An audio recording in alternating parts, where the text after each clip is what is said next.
Okay, so there's been some questions as to how I do my spawn to bulk. So I figure it'd be easier to explain it once on video than a bunch of times to a bunch of different people. Alright, so we have our bag of sub in here. Now, I just bagged this, but if it came out of storage, all I would do is obviously unfold the bag in here. You want to make sure that the gussets are straight so that the bag stays upright and open. And there's my broken shook grains.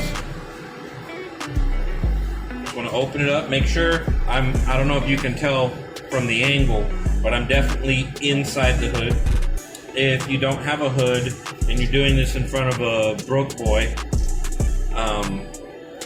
you just want to make sure you're in front of it.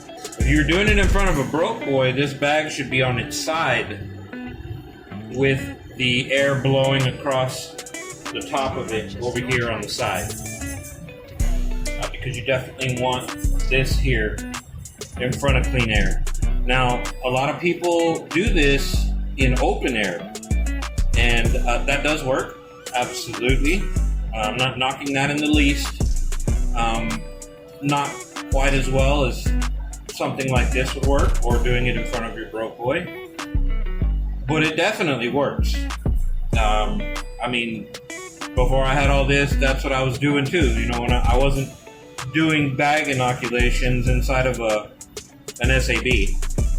But anyway, so make sure your bag's open so that it's just for ease, right? Like, it just makes it easier. Take your lid off.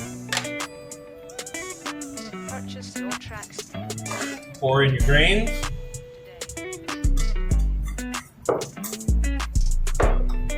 I always like to do a good sniff test. I didn't do it this time because I forgot to. A little busy making the video for you guys.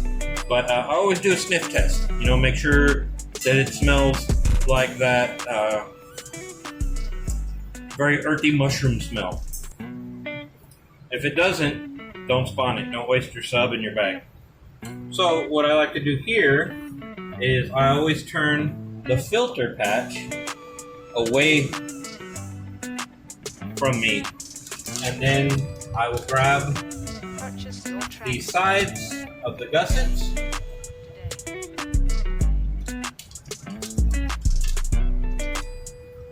like this. Hope I'm not blocking the camera. And then where the gusset ends, I will fold it in, and then the other side,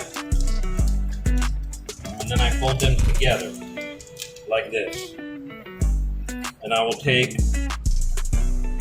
my reusable zip ties. Now, I don't zip tie it all the way down yet. I just get it to where it catches.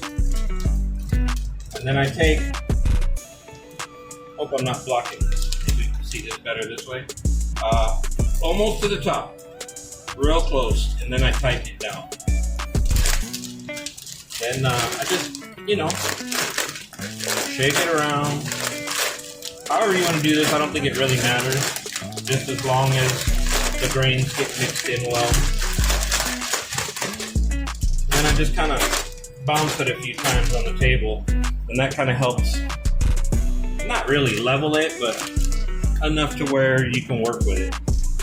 Alright, and then at this point, this is a little trick that I came up with that has been hugely helpful to those of us that do bags, right? Because being able to take your cake out of this bag for harvest is extremely helpful, instead of having to reach your arm in and try to harvest everything inside the bag. What you do is you lean it over to the side. I'm hoping this is catching on film. You shake everything out of the corner. And then you take your fingers, put them in the gusset. Lay the bag down and pull your sub-ovary. Okay, now that corner is empty. And that's very important for us guys that do bags to get the cake out of here, because if not, when this colonizes, it's going to colonize into that corner, and you pretty much have to break your cake, at least partially, to get that out. Okay? So then, we just want to massage things around, get it to a point to where it seems like it's somewhat even across, right? You don't have to be perfect, but once you have that, then you spread it out. Spread it out. See if you can see this. Spread it. Spread it. Get it to go up. You definitely want it spread out. The more surface area you have, the more mushrooms you're going to have. So spread it out. Spread it out. Then, once it's spread out, I'm going to tap it down a little bit. Tap it down. Get it all around. Press it down. So it's nice like that. Okay. Now, what we want to do is these gussets in the corners. This isn't too horrible of an issue with unicorn bags specifically because they're thicker than a lot of other ones. But you want to get your gussets set back up instead of crumpled up. And the reason being, especially on the cheaper bags, is that this is what keeps your bag upright and gives plenty of room for fresh air exchange and for your mushrooms to grow. And you know, some of these bad boys out here, they will grow all the way to the top. A few of you who are familiar with me have seen me show mushrooms that are that big, and they've grown out of these bags. So make sure your gussets are set back up again. And then what I do is the label that I had on the jar, I put on the filter side down where the sub is. Down here. So not only is it still labeled, we still got the date. You don't have to make a new label. You don't got to write nothing out again. Just transfer it. It's that simple. All right? So we're good to go. It's ready to set on the shelf. Until the next one, guys. Y'all stay safe out there. Happy cultivating.